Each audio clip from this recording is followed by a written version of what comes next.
Tadi kamu bilang kalau kamu suka kue bolu gulung. Iya, suka banget Tom. Apalagi sekarang itu kan nggak cuma bolu gulung atau kue apapun, itu sekarang gambarnya lucu-lucu gitu. Ada Kreatif, kartun, ya? iya bener. Ada Doraemon, ada Hello Kitty. Mungkin Tommy pernah nyoba yang Doraemon gitu? Saya baru mau nanya beli di mana tuh.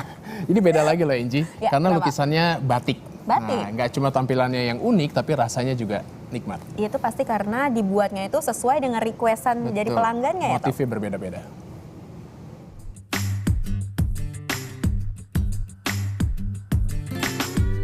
Bukan hanya kain yang bisa dibatik, bolu gulung pun bisa.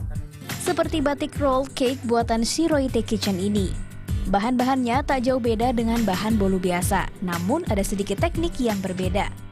Meskipun usaha milik Evi Avianti ini baru dimulai sejak pertengahan Juli tahun ini, kini rumah produksinya di Jalan Pulau Rempang Kodamar, Kelapa Gading, Jakarta Utara dibanjiri pesanan. Awal mulanya iseng karena kalau bolu gulung batik ini terus terang baru belajar beberapa minggu yang lalu. Terus saya posting ke media sosial, ternyata banyak yang suka. Terus sekarang banyak yang pesan. Kalau membatik di atas kain, saya pernah belajar. Tapi kalau membatik di atas bolu, ini yang buat saya penasaran. Dan tak sabar ingin segera membuatnya. Bahan-bahannya ada telur, gula, ovalet, dan tepung. Bedanya dengan bolu biasa, kalau bolu batik tidak memakai margarin. Karena kalau nggak pakai margarin, adonannya jadi ini ya, jadi lebih tahan. Karena kan ini prosesnya ada beberapa step kukus, jadi dia menunggu lama. Nah pada saat adonan menunggu itu nggak jadi turun. Kalau pakai margarin itu suka jadi cair adonannya. Langkah pertama, buat adonan bolu gulung. Campurkan bahan-bahan hingga merata. Bahan yang digunakan pun disesuaikan dengan selera pemesan. Setelah adonan siap, saatnya membatik. Jangan bayangkan membatik menggunakan canting seperti membatik kain ya. Sebagai tintanya digunakan adonan yang diberi pewarna makanan.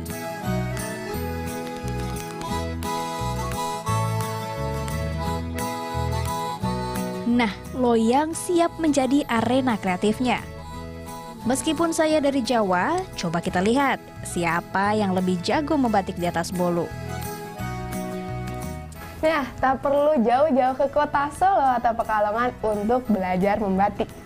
Karena kini saya bisa belajar membatik di Jakarta dengan cara yang unik. Ya kan, Mbak? Yang namanya membatik, nggak di atas kain ataupun di kue bolu, yang pasti butuh ketelitian dan kesabaran tinggi. Ada beragam motif batik yang bisa dikerjakan Evi. Salah satunya ini. Ini dia batik motif parang riris. Perlu ketelitian khusus agar tinta yang ditorehkan tidak terlalu tebal dan tidak terlalu tipis. Ya kan, Mbak?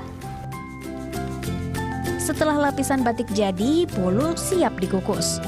Ini juga salah satu teknik yang berbeda karena biasanya kue dipanggang, tapi Evi lebih memilih cara dikukus.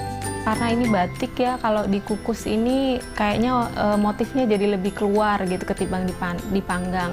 Terus kenapa batik? Kayaknya unik, kayaknya sepertinya belum ada gitu. Jadi lebih unik aja kayaknya kalau batik. Setelah dikukus 10 menit, lapisan batik siap ditumpuk dengan sisa adonan utama. Kemudian bolu dikukus lagi selama kurang lebih 15 menit. Dibutuhkan ketelatenan untuk menghasilkan karya sempurna. Bolu sudah matang, saatnya diberi isian dan digulung.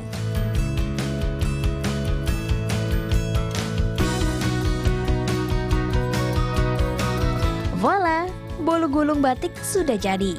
Ada beragam motif batik yang bisa dipesan, mulai dari motif parang hingga lurik, bahkan motif batik khusus seperti batik kuno atau batik bunga pun siap diladeni.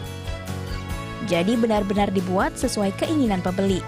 Sebenarnya banyak macam ya, tergantung ini pesanan. Kadang pelanggan suka menyerahkan motifnya ke saya. Jadi saya googling aja motif batik di internet, kemudian saya print. Nah, itu nanti yang akan menjadi gambar batik. Sedikit cerita mengenai sejarah bolu lukis nih. Bolu lukis pertama dibuat di Jepang dan disebut kawaii Japanese rolled cake. Kawaii artinya cantik, imut atau menggemaskan. Terbuktikan, kue bolu batik ini masuk kategori cantik. Awalnya Evi beriklan di media sosial. Ia tak menyangka usahanya berkembang secepat ini. Kini dalam sehari pesanannya mencapai puluhan bolu gulung. Pelanggan setia pun sudah menanti. Di samping unik motifnya, terus kita juga bisa milih motif apa aja, misalnya batik dari Jawa, apa dari Jawa Barat, atau motif-motif batik lainnya lah. Itu membuat saya tertarik, dan karena unik juga, terus rasanya, harganya pun terjangkau, menurut saya unik untuk diberikan ke orang pada saat event-event kayak sekarang. Satu bolu gulung batik dihargai Rp65.000. Tak hanya motifnya yang beragam, isiannya pun beragam. Contohnya ada isi coklat dan kopi. Pelanggan bisa memesan secara online di Shiroite Kitchen. Kalau Anda tak sempat mampir ke Kelapa Gading, jangan khawatir, bolu pun bisa diantar sampai tujuan. Biaya pengiriman di kawasan Jabodetabek dari Rp55.000 sampai Rp60.000. Lucky Fitriani, Mustafa Adrebi melaporkan untuk NET.